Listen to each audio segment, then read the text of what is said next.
Welcoming in the nest, former All-Pro defensive end for the Falcons, Chuck Smith, and obviously a new defensive scheme here in Atlanta, Dean Pease coming in. What are some of your impressions that you've seen just in these two preseason games so far from the defense?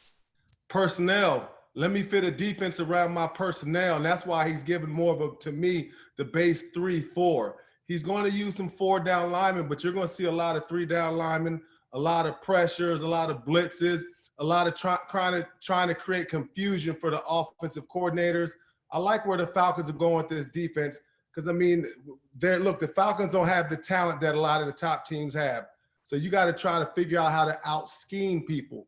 That's what the Falcons defensive staff, that's their job to figure out this year, how to out-scheme other teams.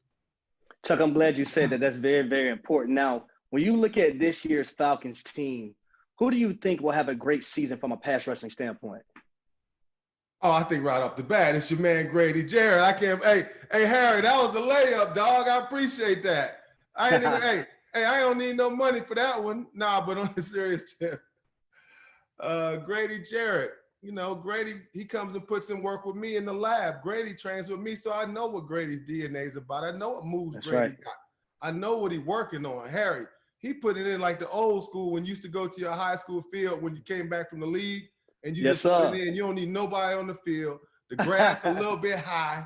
That's Harry, right. The grass a little high. You sweating and ain't got but a little bit of Gatorade left, but you're gonna go in and get them extra 10 hills. That's the That's Grady that old Jarrett school. mindset. That's that old school training, Chuck. We Old got to get school. these young cats understanding what that old school grind was like. They need listen. If they want to listen, you want to be a baller. I mean, it is what it is. The great ones, the DNA is the same. I work with Aaron Donald. And honestly, he got the same DNA as Grady, same work ethic. Cat's always thinking football, and so Grady's the one. That's my answer. I think the pass rusher that Falcons fans are hoping to see kind of that next step for, someone they hoped to be this last year was Dante Fowler. I mean, how do you see him maybe be that guy this year, that double-digit sack guy that they were hoping they signed last year? There's a unique pressure that goes with the position called pass rusher, sack man. Dante Fowler's caught up in the middle of that, and let me explain. When you get the term sack man, pass rusher, the number one type pass rusher on your team, there's only one position more scrutinized than the pass rusher, and that's the quarterback. So when you're not successful, all eyes are on you. That's why so much is on Dante. He was drafted to be a star pass rusher in Jacksonville. It didn't work out. Went to the Rams, had some success, and now he's here with the Falcons. This is what I want. Everybody's watching the show. Watch Dante Fowler when he's on the field.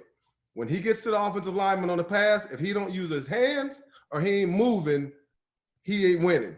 All right. When he uses moves, he's gonna win. So Harry, it's simple. I'm giving Kelly, I'm giving the viewers something to watch. Nobody gonna give you that. I'm giving you something to watch, and you get a check mark. If he does a move, give him a check with 1 on it. And if he doesn't do a move, put a 0 next to it. You can grade him on your own. But Chuck, that's why I like you though, man, because not only were you great on the field, you're great off the field, and you pay it forward by teaching these guys the proper way to rush the passer. I love that about you, man. Harry, I appreciate it, man. Man, being from Georgia, man, pretty much growing up around the ATL, man, I had a lot of mentors, Harry, in this community that even when I was with the Falcons, I met people that showed me the way, gave me guidance, helped me. And, God gave me a gift. And this one skill that I have, that's something that's important to it. Just it's not a big group of people around the world, a pass rush, this whole culture. So it's just blessed. I love going around all the schools, to Doug, what I'm saying, going to Westlake, Southwest DeKalb, I still, roll North Chicago, all around the region, man, all the way to South Georgia. I'm from Georgia, Harry. Just like when I remember you and your brother. I remember y'all was young bucks putting work in the A, man. I was in the league. Tell him, Chuck. Tell him, man. Man, I was already working. Hey, Harry, you was in high school. I was already paying taxes, homie, on you. Hey, Harry, I'm paying taxes. I remember you and your brother, man, the Hooper. I remember y'all was in high school. So, the big OGs was checking y'all out back in the day. Y'all were some ballers. I appreciate that love. So I got to ask you, though, man, I got to take it to when you was a player, man. Who was your favorite teammate when you played for the Falcons? Jesse Tuggle. It's not even close. He's probably one of my best friends to this day, Harry. What are some of your Solid. favorite memories when you think back to your playing career? Man, I tell you, my favorite memories, number one, is getting drafted. Harry, I'm thinking I'm gonna be a first rounder. Check this out, Kelly. It's a quick story. I ain't gonna keep y'all long, but I got a good one. So I'm thinking at the time, I get rated as the top pass rusher in the draft. It's funny, the top 2 pass rushers in 92 in that draft were me and Marco Coleman, Georgia Tech's defensive line coach, great pass rusher. So when I came out, I thought I was going first round. So, Atlanta hadn't even talked to me. I'm at the Marriott Marquis. This is how close it is. Who's still there. I'm at the Marriott Marquis, man, in 1992 on the floor with my agent, my people, everybody, my family. I fall into the second round because remember on that back in the day, the draft was almost a whole day or something like that. Mm-hmm. So I fall into the second round. I get a call from a couple teams in the first round. I drop to the second. So all of a sudden I get this call. It's like, bling, bling. And it's like, hey, Chucky, you ready to get some damn sacks? This is Jerry Glanville. We're going to draft you here with the Falcons. You better get to the damn quarterback, son. And then he said, bye. So that's the best memory, man. I got to play in basically my hometown. I'm from Athens. Come on, man. I brought a tribe, Harry, like you did. I can relate. My people who never got to come to games got to ride with me. They got to go to the Super Bowl. They got to hang out with celebrities. I've been on TV every year since 1992. Every year I got to check. I've been rolling. Hey, Harry, so all I'm saying is the gift of what you asked, the best way to answer that question was I went to the Falcons. And Harry, I'm famous in one city in America. I'm famous in one city, Harry. And I don't care to be famous. And that's all that matters. What a great city to be in, Atlanta, Georgia, and be from Athens, GA. The Atlanta Falcons is the best thing that ever happened to me, man, in my career and really my life, because this brought me my wife, 3 kids, 21 years married. So, man, the Falcons this has a big role in my heart, what the Falcons did by drafting me at that Marriott Marquis. It set me on fire, and I ain't done yet. I'm only 50. I'm only nifty at 50. I'm still coming, Harry. So I got to ask you this then, right? So we both had an opportunity to play in the city that we grew up in, state we grew up in, right? What's your favorite memory from the city of Atlanta? My favorite memory? It don't have to be football related. It could be any memory that you have from the city. Well, hey, you ain't got to say no more. 1993, Freak Nick, it's your birthday. Hey. Man, I am one of the original Freak Nick cats. When I was in high school in '88, we used to come to Atlanta to the Greek picnic. My favorite memory in Atlanta is the original Freak Nick when it was all love. When it was mainly Atlanta and the HBCU schools here. You know what I'm saying? Then everybody started coming. But the point is, my favorite memory was being a rookie in the NFL, Harry. The Falcons had just cut me a check for $800,000. And Freak Nick was on Peachtree. Harry, I was 20. Hey, Kelly, I'm 23. I got $800,000. Taylor Swift had just cut the check. And it's Freak Nick, y'all. I'm sitting, hey, Harry, I'm sitting at the Stony River in Duluth driving down. Think about this. It was packed from Stony River to the city, the traffic. Chuck, if anybody can relate, I can relate. Chuck, I used to, because Chuck, I ain't grow up with money. So we used to fundraise at events like this, right? We used to fundraise at events like this. So, Chuck, I'm a young cat, and I'm at Freak Nick fundraising. Harry's out here selling candy bars. Yeah, Harry. That was real Atlanta right there. That's real Atlanta. I'm talking about old school Atlanta, Harry, with Booty Shake, with King Edward J, with MC Shy D. I'm old school Georgia. So somebody out there watching say, dang, that man used to go to Candler Flea Market. Yes, I had a gold tooth when I was in 11th grade in Athens, Georgia, Clark Central. But I grew out of that, y'all. I grew out of that. Fast forward to these days when you've got the NFL pass rush program that you're in charge of. Tell us a little bit about that. And have you worked with anyone that Falcons fans might be familiar with? Yeah, I work with a lot of Falcons. And I'm a master pass rush specialist. I teach defensive linemen the techniques, the hand placement, the movement, the philosophy, the vital keys to help them become a pass rusher and take the quarterback to the ground for somebody out there looking.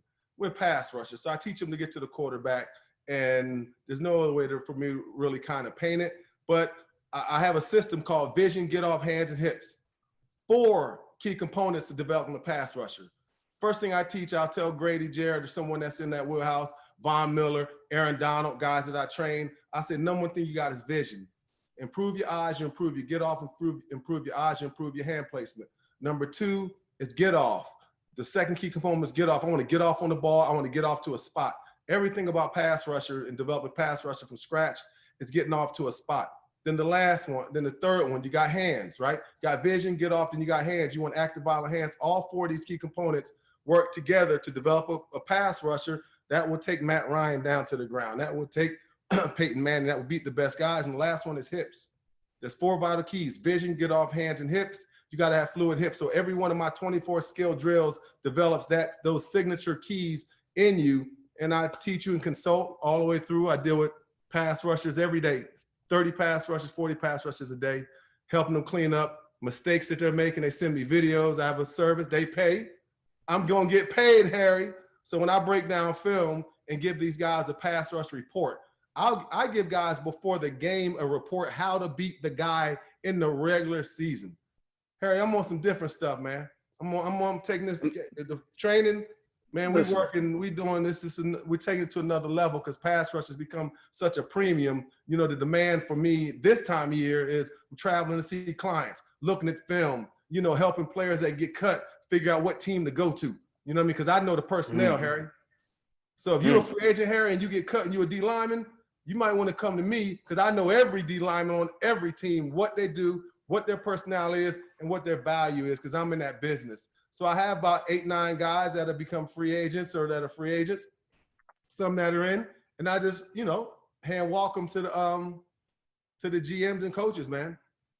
That's dope, man. I respect that 100%, Chuck. Now, if you had to pick, I love this pass rushing thing, man. If you had to pick one player, right, who was the best pass rusher of all time in your eyes? Reggie White. And I already knew who you was gonna say, but I want you to tell the people who it is. Hey, Harry, Reggie White. Let me just throw out a number. Reggie White had 9 consecutive Reggie White had 9 of his first 10 years in the NFL had double-digit sacks. 9 of his first 10 years, double-digit sacks. I would say Reggie White number 1 because he has the most unstoppable move, size, speed ratio you've ever seen. At 6'4", 6'5", Reggie was 295, ran a 4.6. He had the most deadly. You couldn't stop his move. It was virtually unstoppable. And remember, this dude was like a freight train, you know. So Reggie White, and I'll tell you this, right, number 2, you know, to me, the second best rusher that I have seen. This is some people. A lot of my guys are like, "Hey, Chuck," I said right now, man, from what I have seen, a guy who can dominate this era. I said Aaron Donald. Aaron Donald's in the top 3. To me, is Reggie. Right now, man, I don't need another 10 years of Aaron Donald. It's what, 7-time first-team All-Pro, 7-team All-Pro Bowls, 2-time defensive player or 3-time defensive player of the year. Aaron Donald's Aaron Donald and Reggie White to me now is Aaron Donald. Aaron Donald's the fastest Hall of Famer, the fastest NFL player to ever make the Hall of Fame, in my opinion. He made the Hall of Fame even before last year. He done. I agree with that. Harry, and this is by me measuring it by the new standards of the NFL, where Hall of Fame, you go 7 years, you get you a good 6, 7 and kill it, you in. So it's different now, where guys are going a lot earlier. So I think Aaron Donald, he is right now, we're watching the living Hall of Famer. So he's the best now. And I think when it's all said and done, in 4 years, Aaron Donald will be the best defensive player of all time. And Chuck, I have Aaron Donald's jersey in my basement. One of the years he won Defensive Player of the Year. So that's a good selection. I like that. Ooh, there you go. Collector's item right there. All right. Well, thank you so much for the insight, the football talk, the old school Atlanta talk. We appreciate your time, Chuck. Thanks for joining us in the nest.